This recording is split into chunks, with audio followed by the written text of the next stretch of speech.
Now knows these planes are very bad news. It's been reported on all TV networks for more than half an hour that this is a terrorist attack. Now, Andrews Air Force Base is a huge installation. It's home to Air Force One, the President's plane.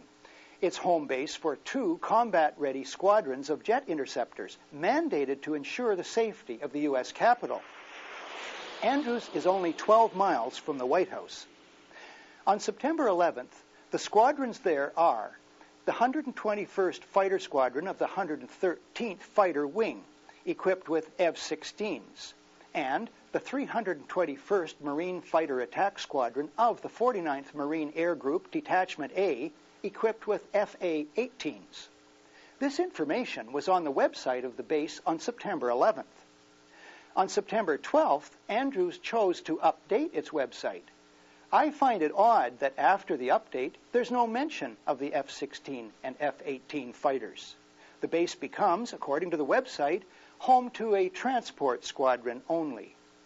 Yet at 6:30 the evening of September 11th, NBC Nightly News, along with many outlets, reported it was after the attack on the Pentagon that the Air Force then decided to scramble F-16s out of the D.C. National Guard Andrews Air Force Base to fly a protective cover over Washington, D.C. Throughout the northeastern United States are many air bases. But that morning, no interceptors respond in a timely fashion to the highest alert situation. This includes the Andrews squadrons, which have the longest lead time and are 12 miles from the White House. Whatever the explanation for the huge failure, there have been no reports to my knowledge of reprimands. This further weakens the incompetence theory. Incompetence usually earns reprimands. This causes me to ask, and other media need to ask, if there were stand-down orders. Next week, bin Laden was a longtime close ally of the CIA, according to the CIA itself. Why did he suddenly turn against them? Or did he? Stay tuned.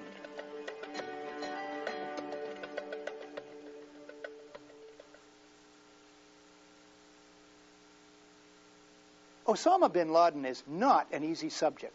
Characterizations of him vary wildly. The most common, because it's the official narrative of cardboard cutout simplicity, is that he's the world's #1 villain, the diabolical mastermind behind the events of September 11th. Another view, Osama is the conscience of Islam. Well, globally, Osama is like a Rorschach ink blot. His character and role morph into what various publics project upon him, based on what they're led to believe. Take books. There's an adage you can't tell a book by its cover. Maybe so, but you can tell it by its index. Bin Laden, the man who declared war on America, is by Joseph Bodansky, former senior consultant to the Pentagon and U.S. State Department. Bodansky explains a vast global conspiracy, it says in the foreword. The index entries on bin Laden in this 440-page book run almost 2 pages. But there are just 4 references to the CIA, mostly brief, and they reveal nothing. Yet the decades-long $8 billion CIA covert operation in Afghanistan was also its largest ever, according to numerous sources, including journalist John Cooley in his book, Unholy Wars, Afghanistan, America, and International Terrorism. Contrast the Bodansky book with this one, Taliban, by Ahmed Rashid. He's a Pakistani journalist who's covered Afghanistan for 21 years. In his index are 8 entries about bin Laden and 11 about the CIA. Now back to bin Laden. What do most sources agree on? We know bin Laden is born in Saudi Arabia in 1957. Okay, we're not sure about the year.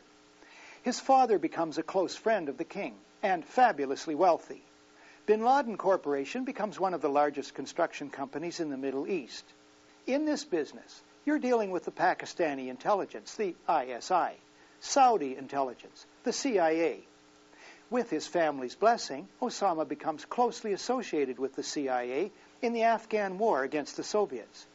Bin Laden Corp., Ahmed writes, built major training camps for the CIA. In 1986, he helped build the Coast Tunnel Complex, which the CIA was funding as a major arms storage depot, training facility, and medical center for the Mujahideen. At this point, bin Laden's story, like Stephen Leacock's horse, rides madly off in all directions. My questions: did he turn against the CIA? Maintain ties while making anti-American statements? Was he manipulated? Former associates describe him as deeply impressionable, always in need of mentors. Rashid writes, "You're forced to turn to a larger canvas," as in the final draft of this to-be-published book, The War on Freedom, Causes and Consequences of 9/11, by Nafiz Ahmed, Executive Director of the Institute for Policy Research and Development in Brighton, England. He's an Oxfam campaigner who specializes in writing international reports on human rights. News of his reports have been carried by Reuters, Associated Press, The Guardian, The Independent, The Jewish Chronicle, and the London Jewish News.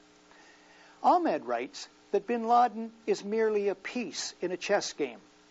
The stakes of the game are the last of the world's oil reserves and the Bush administration's consolidation of power to pursue a drastic, unlimited militarization of foreign policy on a massive and unprecedented scale required by long-standing elite planning while crushing domestic dissent and criminalizing legitimate protest.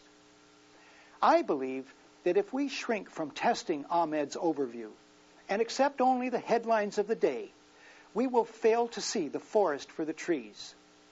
The USA helped recruit, train, and equip thousands of killer mujahideen in the anti-Soviet war. Ahmed's book and other evidence shows the recruiting of and training of terrorists, including those in Al-Qaeda, has continued for years. The White House went underground with this aid.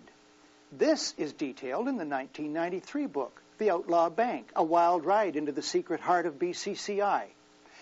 BCCI stands for Bank of Credit and Commerce International. It collapsed after exposure of its massive fraud and corruption.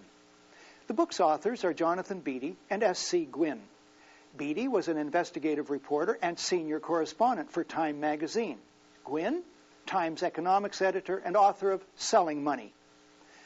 Further evidence of the long and deep involvement of the CIA in terrorism is found in the 1987 book, Crimes of Patriots, A True Tale of Dope, Dirty Money, and the CIA, by Jonathan Whitney.